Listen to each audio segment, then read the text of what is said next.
The movie begins with a brutal car accident. After the wreckage falls silent, a male puppy is born somewhere else. At first, he remembers nothing and lives happily with his siblings under their mother's protection. That peace does not last. Animal control workers capture the mother and her puppies and take them to the pound. The moment he is placed in a cage, the puppy barks frantically and sets off every other animal in the building. Unable to quiet him, the staff move him into a cage by himself. During feeding time, he slips out and follows his mother's scent. He bites desperately at her wire cage, but cannot free her. Mother and puppy can only whimper to each other before he escapes through the chaos. On the road, he passes a young boy. For an instant, the image of another child flashes through his mind, bringing a strange sense of recognition. The puppy has no idea what the vision means, so he keeps running. Exhausted and starving, he finally collapses until a hand reaches out from the darkness. It belongs to Bella, a kind elderly homeless woman. Safe in Bella's arms, the puppy spends his first warm night in days. When he notices the ring on Bella's hand, another unfamiliar memory suddenly returns. He sees a man proposing to a woman, though his young mind cannot understand why the scene feels personal. Bella loves poetry and recites verses while asking passersby for change, with the puppy always beside her. When they earn nothing all day, she turns 3 walnut shells into a guessing game and asks him to find the one hiding a stone. The puppy chooses correctly every time. What begins as a simple game soon starts drawing an audience. Each correct answer earns a little money from the crowd, and before long, Bella's collection boxes begin to fill. They can finally afford a good meal. Convinced that the puppy brought her a lucky break, Bella names him Fluke. Bella and Fluke become a family and share a simple but happy life. Then Bella grows seriously ill. On a freezing night, an ambulance arrives, and Fluke watches as she is carried away beneath a white sheet. Fluke is alone again, but another companion soon enters his life. A streetwise male dog named Rumbo takes him under his wing. To Fluke's amazement, he and Rumbo can understand each other perfectly. For the first time, Fluke realizes what it means to speak dog. Rumbo becomes an older brother figure, patiently teaching Fluke how to survive as a dog. Rumbo leads Fluke to Bert's burger stand, where the smell of grilled meat immediately gets Fluke's attention. Starving, Fluke waits beside the stand and can barely sit still. Rumbo pulls him back by the tail, then demonstrates how an experienced dog gets fed without stealing. Rumbo gives a few polite barks, and when Bert turns around, both dogs are sitting perfectly still. Rumbo licks his lips for emphasis, and a smiling Bert hands him part of a grilled sausage. Rumbo nudges Fluke to try, and Fluke copies his polite routine. It works, and Fluke earns a treat of his own. Afterward, Rumbo brings Fluke to the scrapyard where he sleeps. The scrapyard's owner, known simply as Boss, welcomes Rumbo's new friend, and so Fluke settled down here. At night, Fluke sleeps inside an old car while Rumbo keeps watch nearby. Another dream of the crash jolts Fluke awake, and this time he clearly sees Jeff Newman's face. The scattered memories make Fluke wonder whether he once lived as a human. He still cannot remember how he died, but he begins to suspect that Jeff and the crash are connected. The little episode soon passed, and with Rumbo by his side, Fluke grew into a big dog. One day, a thief named Sylvester steals food from Bert's grill. Fluke exposes him with a burst of barking, but as Sylvester leaves, he deliberately steps on Rumbo's tail. Fluke reacts instantly and bites Sylvester, turning the burger stand into chaos. Boss eventually calms Fluke down and takes both dogs back to the scrapyard. Sylvester tracks them there and demands money from Boss over the bite. Boss does not stay angry, but he ties Fluke outside for the night to keep him out of further trouble. A heavy rain awakens Fluke's memories. He finally remembers being Thomas P. Johnson, a businessman with a wife named Carol and a young son named Brian. As more details return, the license plate in front of him seems to become a familiar sequence, his old home phone number. Fluke slips into Boss's office and manages to dial it. Carol answers on the other end. He desperately wants to speak, but a dog's voice cannot form the words. All Fluke can do is lick the receiver and listen to Carol. Boss walks in and picks up the connected phone, completely baffled when Carol asks who called. He looks around the empty office and sees only Fluke. Boss cannot understand how a dog could possibly have made a phone call. Later, Fluke tells Rumbo that he remembers another life.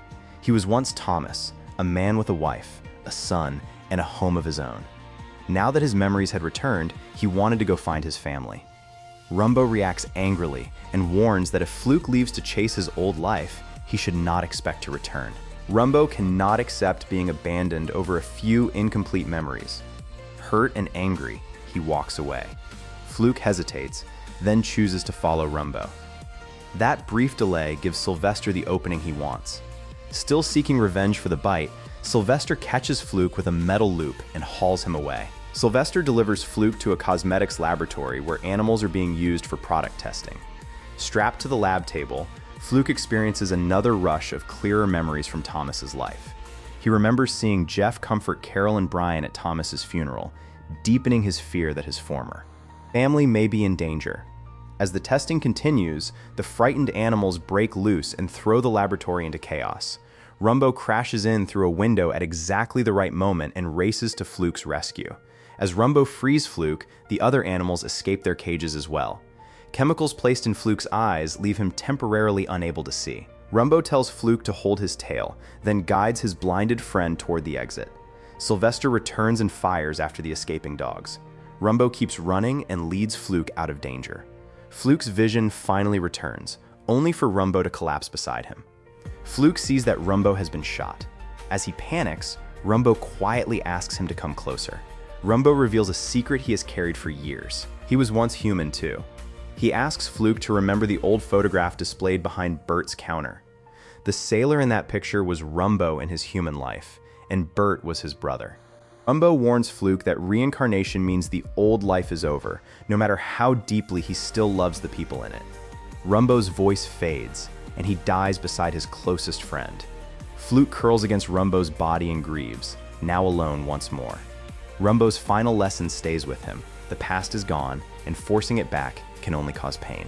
But Fluke still believes Carol and Brian may be in danger from Jeff, so he has to find them. Fluke travels for days through fields, rivers, and mountain roads until he finally reaches the city where Thomas once lived. Following an old routine, Fluke waits outside Brian's school. Children stop to pet him, but he keeps watching the gate for his son. The crowd disappears without Brian emerging. Then Fluke spots Carol and Brian across the street. Overcome with excitement, Fluke races toward the family he has spent so long trying to reach. Carol sees only an unfamiliar dog charging at them. Alarmed, she pulls Brian into the car and closes the window. Fluke approaches Brian, but Carol drives away. Refusing to lose them again, he follows the route from Thomas's memories and reaches their house. Carol is stunned to see the same stray at her door. Fluke softens his behavior and tries to appear harmless, and Brian pleads until Carol finally lets him inside. The moment he enters, Fluke bounds into Brian's arms, making both Brian and Carol laugh. For the third time in his new life, Fluke has found a home. To Carol and Brian, he is simply a stray. To Fluke, this house and the people inside it are his entire world. They were the people he loved most in the world. What follows is one of the film's most affecting stretches, carried almost entirely by the dog's expressive performance. That night, Fluke pulls a blanket over Brian and watches him with the tenderness Thomas rarely showed when he was alive. He then enters Carol's room and climbs onto the bed they once shared. Unable to explain who he is, Fluke simply watches over her until morning. Memories of Thomas remain throughout the house, and Carol still wears the ring he gave her. Looking at Carol, Fluke realizes that death has changed his body, but not his love for her. He clumsily pulls on some of Thomas's old clothes, hoping Carol might recognize him. Her sad smile shows only that the past cannot be restored. Fluke accepts a different role. Even if he cannot return as Thomas, he can still stay close and protect them. He spends the days playing with Brian and quietly stays beside Carol whenever grief returns. These are the ordinary family moments Thomas was always too busy to enjoy. Fluke finally understands how much he failed Carol as a husband and Brian as a father. If life could just go on like this, even as a dog, he would feel truly happy. That fragile happiness ends when Jeff Newman arrives at the house. Convinced that Jeff caused Thomas's death, Fluke attacks him. Carol and Jeff restrain the dog and put him outside. From the yard, Fluke barks desperately, trying to warn Carol that Jeff, Thomas's former friend and business partner, is dangerous. No one understands him, and Jeff calls animal control after the attack. Fluke had no choice but to hide in the woods. Brian watches anxiously from upstairs. During the night's heavy rain, he finds Fluke, loosely muzzles him with a ribbon, and secretly brings him back inside. Fluke waits outside Carol's bedroom and realizes that Jeff is staying at the house. Carol and Jeff talk about how much they miss Thomas, then share a kiss. Jealous and still convinced Jeff is guilty, Fluke decides to confront him. The next day, Fluke goes to the company Thomas founded with Jeff. Sitting in his old office triggers another wave of memories. The company had been under enormous pressure, and Thomas was so consumed by work that he even canceled plans with Carol. Jeff tried to offer practical advice, but an exhausted and defensive, Thomas heard it as criticism. At that moment, the phone rang, interrupting Fluke's memories. Fluke slips away when he hears Jeff approaching. Carol calls to say Brian is missing and may have gone out looking for the dog. Brian has a fever, the temperature is dropping, and snow has already begun to fall. Jeff reassures Carol, then rushes to his car and heads back toward the house. He does not realize that Fluke is hiding in the back seat, still intent on revenge. On an isolated road, Fluke lunges and bites Jeff's arm. Jeff loses control, crashes, and the impact throws Fluke from the car. Badly hurt, Fluke initially believes he has avenged Thomas. Then the complete memory finally returns. Jeff had tried to help with the failing business, but Thomas took the advice as an insult. Furious, Thomas got into his car and chased after Jeff to continue the argument. Thomas drove recklessly alongside Jeff and swerved into the path of an oncoming truck, causing his own fatal crash. Jeff had never betrayed him. After Thomas died, Jeff stayed close and helped care for Carol and Brian. The truth is devastating. Thomas caused the crash himself. Now Fluke sees the damage his anger has caused all over again. He attacked his loyal friend because he trusted fragments of memory more than the truth. Fluke struggles back to the wrecked car and gently licks Jeff's wounds. Jeff regains consciousness and urges Fluke to find Brian. With the snow intensifying, the sick boy could quickly develop hypothermia. Fluke waits until a passing driver stops to help Jeff, then limps away on his injured front leg. The falling snow weakens Brian's scent, but Fluke keeps searching until he finds the boy curled up beside Thomas's grave. Fluke presses his body against Brian and keeps him warm through the freezing night. Back home, Carol finds Brian's drawing and realizes he may have gone to the cemetery. She reaches the graveyard and finds Brian and Fluke nearly buried beneath the snow. Carol carries her freezing son to the car and immediately turns on the heater. Even then, Brian keeps pleading with his mother to bring Fluke home too. Grateful that Fluke saved Brian, Carol gently calls for the dog to join them. Fluke does not move. Instead, he digs snow from Thomas's gravestone and reveals the word forever, the private promise Thomas always made to Carol. Then he turns to leave. Carol finally understands who Fluke is, and tears fill her eyes as she lets him go. In the falling snow, their final look says everything neither of them can put into words. Only now does Fluke fully understand what Rumbo tried to teach him. Returning to the past would keep Carol, Brian, and Fluke from moving forward. Loving them means allowing them to be happy without him. Thomas failed to appreciate his human life, and Fluke nearly wasted his new one chasing the past. At last, he understands that every life deserves to be cherished. The thought leaves Fluke wondering how many other animals may also carry faint memories of lives they once knew.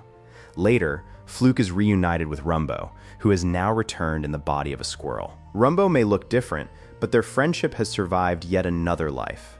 Released in 1995, Fluke uses an unusual reincarnation story to explore regret, family, and the difficult act of letting go. It is a strange, heartfelt film that deserves to be rediscovered. Much of the story rests on the animal performances, especially the way Fluke and Rumbo communicate through movement and expression. Their reactions make the emotional shifts clear even when no human character can understand what they are thinking. Fluke ultimately reaches a simple conclusion. Emotional life is not limited to human beings. Thomas failed to cherish the family he had, while Fluke learns to value the life in front of him. Whatever form a life takes, the time it offers should never be treated as disposable.